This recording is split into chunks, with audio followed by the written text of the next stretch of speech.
21-134, a 2019 Ram 1500 front end. Looks like here is for possibly like the active shutter. It is our typical cowl cut. This is a builder clip through the roof, through the floor. You can see the driver's side fender kind of has issues all over. Here is the bumper. This is the new body style. It does have fog lights in the bumper.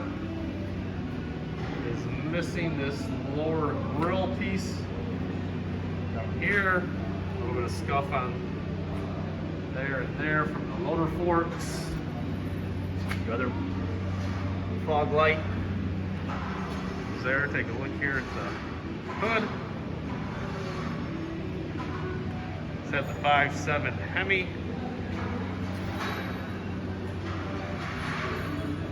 Go check out the passenger side fender. This too is no good.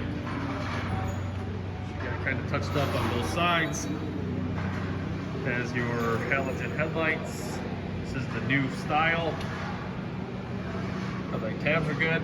They're on the passenger side. Take a look here at your grill. Grill's complete. Driver's side headlight, good to go there. Tabs are good. Has a 5.7 Hemi, so it comes with that cooling package. Got your radiator, condenser, fan assembly, washer model, coolant model, under the hood fuse box, fender liners, your AC lines. Core support is intact. Your cooling's all there and good to go. No damage underneath. All right, stock number 21-134, 2019 Ram 1500, front end in stock now.